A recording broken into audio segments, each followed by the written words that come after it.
Salut à tous, c'est BizBiz. Alors aujourd'hui, avant de commencer le Zappima, je voulais vous présenter rapidement un site. Donc c'est un site déjà sur les paris sportifs et les paris sportifs en live, parce qu'en fait c'est un parieur pro qui vous donne chaque jour voilà, ses meilleurs pronostics. Donc pourquoi déjà je dis que c'est un parieur pro? Parce qu'il y en a beaucoup sur internet, déjà c'est des arnaqueurs ou c'est des personnes affiliées au bookmaker, c'est-à-dire au site de paris. Donc ils vous donnent à chaque fois bien sûr des tickets perdants pour que eux bien sûr touchent un pourcentage dessus. Donc déjà lui met ses pronostics chaque jour à jour. Donc voilà. Et surtout, il y a un taux de réussite quand même de plus de 70%, c'est quand même énorme dans le monde du pari sportif. 7 pronos sur 10 sont bons, c'est quand même exceptionnel.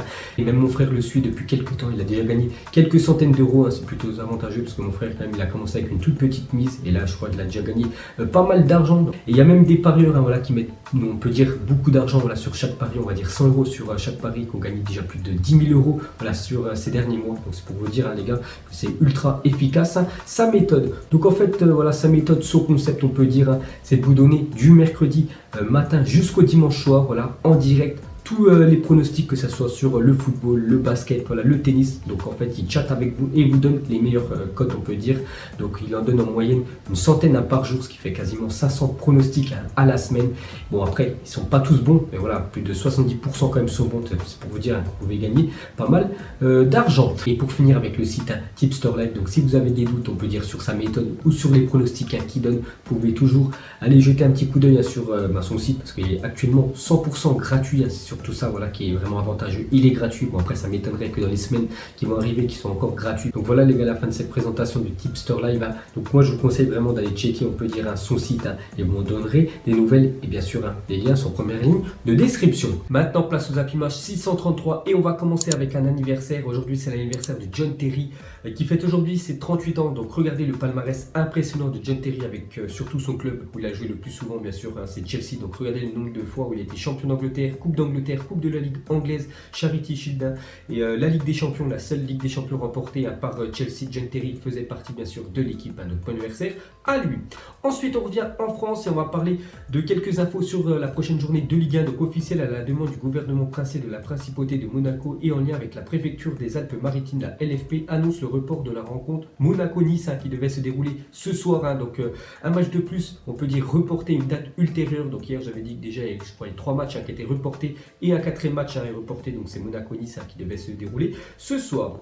Ensuite on continue avec les matchs reportés. Donc officiel, la rencontre de Ligue 1 prévue dimanche à 21h entre Saint-Etienne et Marseille est aussi reportée. On avait parlé hier que cette rencontre pouvait être reportée et cette fois-ci c'est officiel. Voilà, Marseille contre Saint-Etienne se jouera plus tard. Et pour finir avec la prochaine journée de Ligue 1, donc aux dernières nouvelles, seulement 4 matchs de Ligue 1 auront lieu ce week-end. Donc il y aura Guingamp, Amiens, Rennes, Dijon, Strasbourg-Caen et Lille-Reims. Sinon les 6 autres matchs seront reportés. Donc les 6 autres rencontres ont été reportées en raison du mouvement des Gilets jaunes, parce que vous savez que les Gilets jaunes vont manifester tout le week-end. Ensuite, jetez un coup d'œil aux affiches de la journée. Donc Monaco-Nice a reporté bien sûr, mais sinon il y a une très belle affiche ce soir pour les passionnés de football en Italie. C'est la Juventus qui reçoit l'Inter Milan.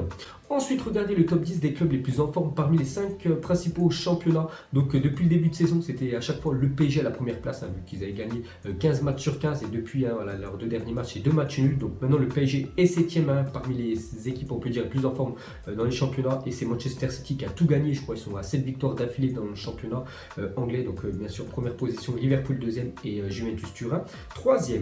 Ensuite, une déclaration de Kingsley Coman, déjà lui de retour avec le Bayern Munich. Ça fait plaisir parce qu'il était blessé quand même depuis la première journée du championnat allemand et voilà, il revient de blessure. Donc normalement demain, voilà, il est dans le groupe, peut-être on le verra rentrer en cours de match. Donc il a parlé de l'équipe de France. Il a dit: je pense que nous, l'équipe de France, pourrons gagner le prochain Euro dans 2 ans, mais aussi le Mondial 2022. Nous sommes encore jeunes et nous deviendrons encore meilleurs. J'espère en faire partie. Donc voilà ce qu'a dit Coman dans un journal allemand, que voilà, pour lui l'équipe de France peut remporter le prochain Euro et la prochaine Coupe du Monde. Elle serait vraiment formidable, parce qu'il a dit que l'équipe de France, il y a plein de pépites qui sont vraiment très jeunes et bien sûr dans quelques années ils seront encore plus forts. Ensuite, une déclaration de River, donc c'est le président de l'OGC Nice. Donc il a fait une déclaration sur Mario Balotelli. Il a dit: une prolongation de Balotelli en fin de contrat en juin prochain, vu qu'il avait reprolongé seulement d'1 année l'année dernière. Donc il a dit: non, je ne pense pas, ça sera fini bien sûr. Donc Balotelli, normalement c'est sa dernière saison à l'OGC Nice, parce que cette année, voilà, il faut avouer que c'est catastrophique le bilan de Balotelli. Donc après 16 journées, il n'a même pas marqué un seul but. Balotelli, seulement une passe D depuis le début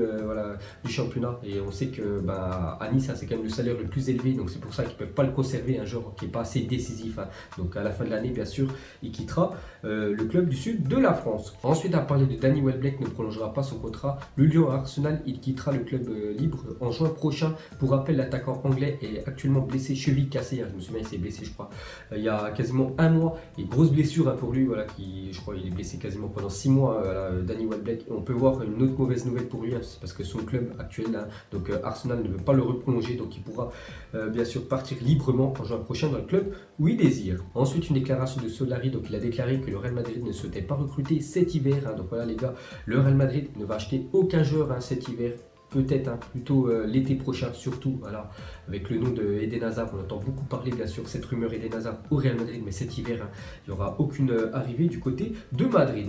Ensuite, on continue avec le Real Madrid qui jouait hier en Coupe du Roi. Donc, il jouait contre Melilla, donc c'est une équipe inférieure, je crois qu'il joue en 3e division espagnole. Et le Real Madrid, donc au match aller, s'est imposé 4-0, et au match retour au Santiago Bernabéu, donc il s'est imposé 6-1. Donc, score cumulé, ça fait 10-1, bien sûr, pour le Real Madrid. Donc, un doublé de Marco Asensio, un doublé aussi de Isco et un but de Vinicius Junior. Donc voilà les buteurs bien sûr du Real Madrid. Donc j'ai regardé le match parce qu'il était à 4h15 de l'après-midi, donc j'ai pu bien sûr regarder le match. Donc ils étaient largement bien sûr supérieurs à cette équipe de Melilla. Et pour finir avec le Real Madrid, regardez les stats de Vinicius Junior cette saison avec le Real depuis qu'il a intégré, on peut dire, l'équipe première, parce que Lopetegui, voilà, l'entraîneur début de saison, ne lui faisait pas confiance, donc il joue en équipe B. Et depuis que Solari, l'entraîneur de la réserve, a pris les rênes de l'équipe première, il le met tout le temps, on peut dire, titulaire quand même. Vinicius Junior, il est plutôt décisif parce que 7 matchs, 241 minutes de jeu, 2 buts, 4 passes D, impliqués sur un but toutes les 40 minutes à Vinicius Junior quand même avec le Real cette saison.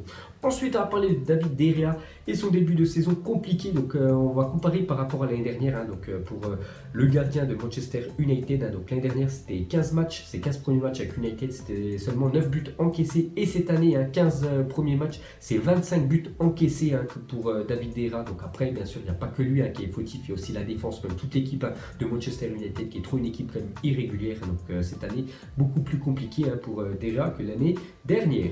Ensuite on va parler de Lionel Messi. Regardez depuis le début de saison Lionel Messi qui est quand même en très bonne forme. Donc en tout c'est 12 matchs de Liga, donc 9 buts et 7 passes décisives pour Lionel Messi qui est vraiment très bon en Liga. La même chose en Ligue des Champions, c'est quand même le meilleur buteur cette année. Ensuite, on va parler de Mesut Özil ne supporterait pas les méthodes d'Unai Emery et envisagerait de quitter Arsenal. Donc voilà, on sait qu'Arsenal ça va plutôt bien parce que c'est quand même 20 matchs sans défaite, toutes compétitions confondues. Je crois leur dernière défaite c'était fin août, donc au mois de décembre. Donc ça va très bien pour Arsenal. Mais Mesut Özil se plaint, on peut dire, des méthodes d'Unai Emery, pourtant qui fonctionnent, parce que voilà, il perd plus Arsenal. Donc il pourrait bien sûr quitter le club des Gunners. Ensuite, à parler de l'énorme info de la journée. Donc selon le Télégraphe, Frenkie de Jong a choisi le PSG pour cet été. Donc Paris a accepté de payer la somme de 75 millions d'euros demandée par l'Ajax et a devancé Manchester City sur le dossier. Bon, il y avait City, il y avait aussi le Bayern, il y avait aussi le Barça qui était sur ce jeune joueur qui a seulement 21 ans, Frenkie de Jong, qui est exceptionnel. Je ne sais pas si vous l'avez vu, le dernier coup contre l'équipe de France, Pays-Bas-France, c'était l'un des meilleurs joueurs bien sûr de la rencontre. Donc vraiment un très jeune joueur avec beaucoup de potentiel. Donc l'info concernant Frenkie de Jong à 1997, Pays-Bas, Ajax Amsterdam au PSG pour 75 millions d'euros doit être prise très au sérieux. Mike Vercoen, donc du Télégraphe, est en général très bien informé sur l'Ajax et la photo confirme bien la rencontre. Sans doute le 6 le plus prometteur du marché. Là, il est très jeune, il est vraiment très bon. On peut voir une petite photo qui a été prise voilà, à Amsterdam. On peut voir Maxwell et Antero Henrique, le directeur sportif du PSG, en compagnie de l'agent du joueur Frenkie de Jong, pour vous dire voilà, que c'est vraiment sérieux. Et même regardez la une du quotidien néerlandais ce vendredi, et on peut voir qu'il fait la une bien sûr de ce journal. On peut voir que voilà, normalement il devrait partir du côté du PSG l'été prochain pour 75 millions d'euros. Ensuite, à parler peut-être d'un futur coéquipier de Frenkie de Jong, donc c'est Neymar. Donc si les deux bien sûr se retrouvent l'année prochaine au PSG. Donc Neymar déjà parlé de la Première Ligue. Donc il a dit la Première Ligue est une grande compétition, l'une des meilleures du monde. On ne sait pas de quoi demain sera fait, mais je crois que tous les grands joueurs doivent évoluer un jour en Angleterre. Donc voilà ce qu'a dit Neymar. Donc il fait de l'appel du pied quand même à la Première Ligue, à un club anglais. On ne sait pas que c'est Manchester City, Manchester United, Arsenal, j'en sais rien. On peut voir voilà, que Neymar, après le PSG, aimerait faire un tour en Angleterre. Ensuite, à parler d'un match hier, hein, donc c'était de la Coupe de Turquie. On peut voir que le Fenerbahçe s'est imposé contre une équipe de deuxième division turque, hein, donc ils s'est imposé 1-0 et c'est Slimani qui a été le buteur. Ensuite, éloigné du terrain pendant 7 mois, Laurent Koscielny pourrait faire son retour dans le groupe d'Arsenal ce week-end. Donc très bonne nouvelle hein, pour l'ancien défenseur de Lorient. Et lui, il a été blessé avant la Coupe du Monde. Il a même dû louper la Coupe du Monde à cause de sa blessure. Donc normalement, demain, il devrait être de retour dans le groupe d'Arsenal après 7 mois sans jouer. Hein, donc très bonne nouvelle pour lui. Ensuite, à parler de la Juventus, et regardez quand même que cette année, c'est vraiment un départ canon hein, de l'équipe de la Juve, hein, parce que c'est quand même le meilleur départ hein, pour une équipe depuis la création du championnat de Serie A. Hein. Donc après, bien sûr, 14 journées, donc 40 points. Voilà, jamais c'était arrivé. Donc la Juventus, c'est quand même 14 matchs. Hein, donc c'est 13 victoires, 1 match nul, 0 défaite hein, pour la Juve. Donc 40 points, c'était jamais arrivé. Sinon, on peut voir voilà, toutes les autres années où il y avait plus de points. Et cette année, 40 points, c'est quand même un record en Serie A. Ensuite, selon le média italien TMW, Fabregas serait sur le point de s'engager avec l'AC Milan. Hein. Donc le milieu espagnol aurait refusé des offres de Galatasaray et de l'Olympique de Marseille. On peut voir que Marseille voulait un ancien champion du monde, hein, parce qu'il a été champion du monde en 2010, bien sûr, avec l'Espagne à Fabregas, mais il a préféré aller du côté du Milan AC. Ça devrait être officiel hein, dans les jours qui vont arriver. Ensuite, voici à quoi devraient ressembler les maillots du Barça pour la saison prochaine. Donc hier, j'ai déjà montré le maillot extérieur, hein, donc c'est celui de droite, le jaune, et normalement le maillot de domicile, hein, ça devrait être ce maillot à gauche, voilà, toujours un rouge et bleu, donc en quadrillage. Hein, donc voilà les deux futurs normalement maillots hein, du Barça pour la saison prochaine. Et pour finir ce Zap Image, on va terminer avec une photo que j'avais présentée hier. Hein. Donc c'était en fait le classement voilà, des joueurs et des coachs hein, qui avaient voté pour l'ambiance, on peut dire la plus chaude hein, de France cette fois-ci. En fait, on va vous poser la question. Donc les coachs et les joueurs avaient dit que c'était Marseille ou c'était la meilleure ambiance en France. Donc mettrez en commentaire parmi les 20 clubs hein, voilà, de Ligue 1 lequel a le meilleur public. Hein. Donc vous mettrez tout ça en commentaire. Donc voilà les gars, la fin de Zap Image 633. Donc si ça vous a plu, un petit like et je vous ferai l'épisode 634 demain. Donc moi je vous laisse et je vous dis à la prochaine comme d'habitude. Ciao à tous. Donc on l'a maquillé avec des mensonges. Et que son âme est moche, plus qu'à la maquiller avec des mensonges. Je sais pas ce qui se passe dans ma tête. Parfois, je voudrais sauver la terre. Parfois, je voudrais la voir brûler. Ça va pas trop, je roule un terre. Trop de haine pour 9 mètres carrés. Tristesse, faut pas.